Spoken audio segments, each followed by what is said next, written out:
Olá, boa noite. Boa noite. 4 carros pegaram fogo hoje à tarde dentro de uma oficina mecânica no bairro Alípio de Melo, na região da Pampulha. As imagens de cinegrafista amador mostram muita fumaça saindo da oficina mecânica. O corpo de bombeiros tinha acabado de chegar para controlar o fogo. O local foi isolado. Muitos curiosos acompanham da rua. Maria do Carmo está grávida de 4 meses. Ela mora ao lado da oficina e precisou sair correndo de casa com os filhos. Na hora que eu vi a fumaça, estava passando roupa, aí já do buraco da parede eu gritei, moço, o que está acontecendo? Aí a fumaça me tampou toda. Foi preciso 5.000 litros de água para controlar o fogo. Segundo informações do proprietário, o incêndio começou em um dos carros. Como tinha muito material inflamável dentro da oficina, as chamas se alastraram rapidamente. Ele tentou controlar o fogo, mas acabou se queimando. O local está interditado porque o teto corre o risco de desabar. Não, o local ele está sendo fechado por uma perícia posterior, mas como ainda teve danos em paredes e o telhado, então, para a segurança, ele vai ser interditado momentaneamente. Hercílio Santos Bastos sofreu queimaduras nos braços, inalou muita fumaça e foi encaminhado ao hospital. Muito abalado, ele não quis gravar entrevista. Um incêndio destruiu parte de uma madeireira em Nova Lima. O fogo começou por volta das 4 da manhã.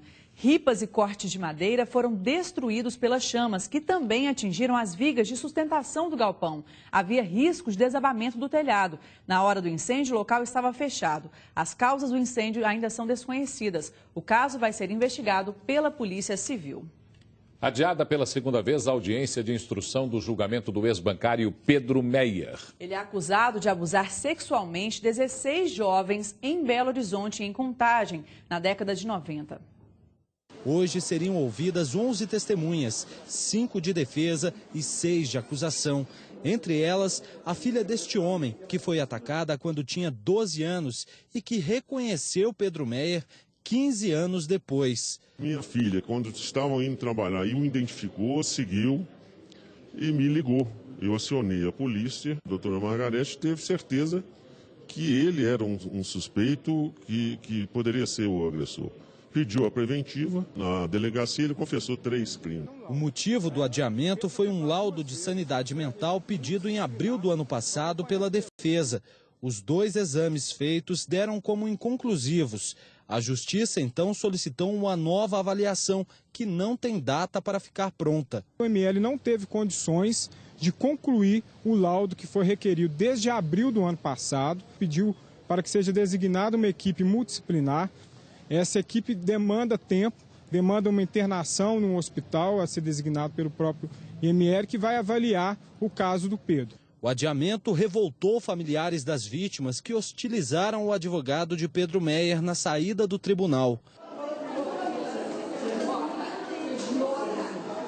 A gente não está mais acreditando em justiça. Vem 2 vezes 15 anos para achar a pessoa. Tem 1 ano, vai fazer 1 ano agora que achou, né? Não vai para frente por causa de laudo. Os crimes aconteceram ao longo da década de 90 e a maioria deles já prescreveu. Um homem que era semelhante a Pedro Meyer chegou a ser condenado pela Justiça. Um bingo ilegal é fechado pela Polícia Civil na tarde de hoje no bairro Alto Barroca, na região oeste da capital. No local, foram apreendidos 5 aparelhos de televisão, o aparelho usado para sortear as bolas, um computador e vários aparelhos de som. 5 funcionários do bingo foram detidos e levados para a delegacia, onde prestaram esclarecimentos. Preso um dos homens mais perigosos da região do bairro Arão Reis, na capital. John Lennon é suspeito de matar 5 pessoas num mesmo dia.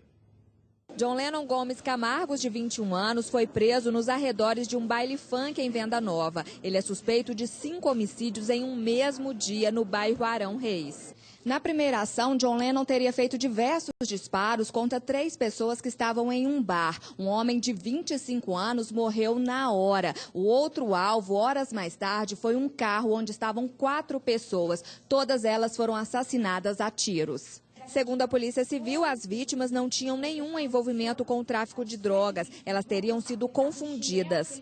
Em um dos fatos, as vítimas foram confundidas com rivais do tráfico de drogas do autor.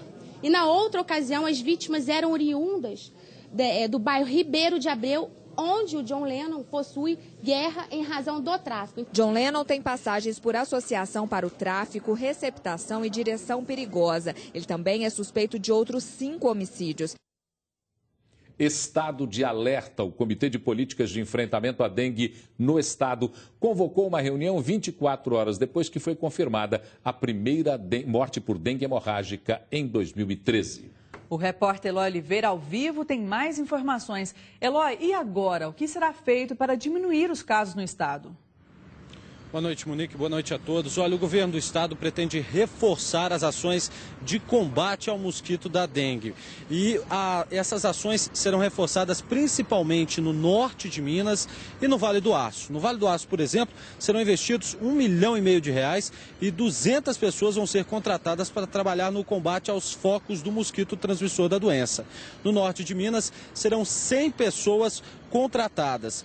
Próximo boletim epidemiológico da Secretaria de Saúde de Minas Gerais deve ser divulgado na próxima quinta-feira, mas a expectativa é de que nesses primeiros dias de janeiro os casos confirmados de dengue já superem aí a casa dos 10 mil. Até agora, segundo a Secretaria Estadual de Saúde, já são 6.500 casos confirmados de dengue em Minas.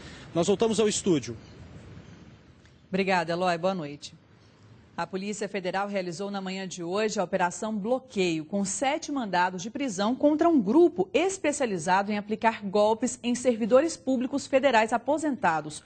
Uma dessas prisões foi feita em Belo Horizonte e, de acordo com a PF, os estelionatários se passavam por funcionários do Conselho Nacional de Justiça, solicitando das vítimas depósitos em contas bancárias para custeio de honorários de custas judiciais e honorários advocatícios. Os golpistas tinham acesso aos dados pessoais dos servidores. O Conselho Nacional de Justiça encaminhou o pedido de investigação à Polícia Federal, depois de receber mais de 100 denúncias sobre o golpe.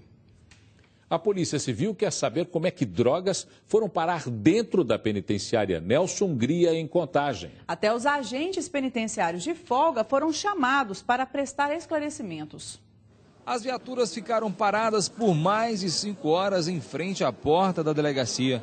Os agentes penitenciários e todos os carcereiros que estavam de serviço e de folga foram chamados para darem esclarecimentos sobre o ocorrido. Foram apreendidos 54 papelotes de cocaína, 6 buchas de maconha, 5 celulares, 10 chips de telefone e 3 cartões de memória. Dos 6 suspeitos, apenas um ficou na delegacia. Os outros foram levados de volta para a penitenciária e serão ouvidos posteriormente.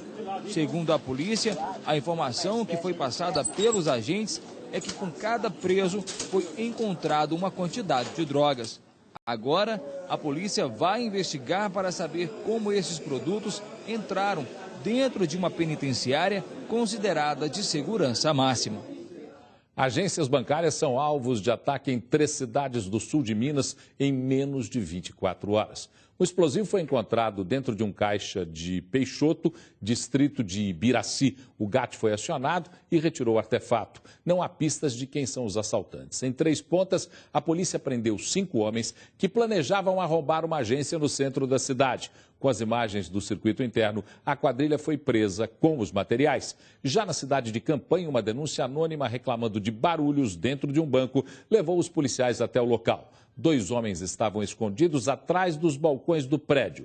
Também foram encontradas marretas, serras e facas, além de um aparelho para desligar o alarme dos caixas. Todos foram detidos e levados à delegacia. E essa onda de assaltos a caixas eletrônicos vem crescendo em Minas. Segundo o levantamento da Secretaria de Estado de Defesa Social, o crescimento foi de 10% nesse tipo de crime.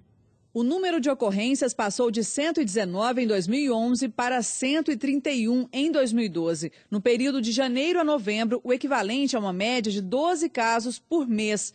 O número oficial de assaltos a caixas eletrônicos registrados em dezembro do ano passado ainda não foi divulgado, mas a reportagem do jornal Metro levantou que entre o último mês de 2012 e janeiro deste ano, foram pelo menos 25 ocorrências desse tipo em todo o estado. 13 delas em janeiro. Com isso, o total de ataques registrados em Minas já supera a média mensal do ano passado.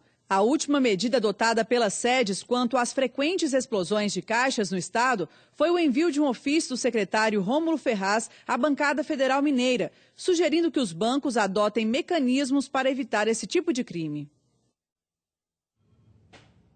Adiadas mais uma vez as obras de duplicação da BR-381 no trecho BH-Vale do Aço, na região leste do estado. As empresas que participam da concorrência para a licitação das obras, faltando 5 dias para o fechamento do edital, pediram sua impugnação, alegando ilegalidades, erros técnicos e omissões nos projetos de duplicação da estrada. Em outubro passado, o governo federal anunciou um cronograma que previa a divulgação do resultado do edital para 30 de janeiro próximo e o início das obras para março deste ano. Somente no trecho que será duplicado, conhecido como Rodovia da Morte, no ano passado, 144 pessoas morreram, 1.600 ficaram feridas em 2.317 acidentes.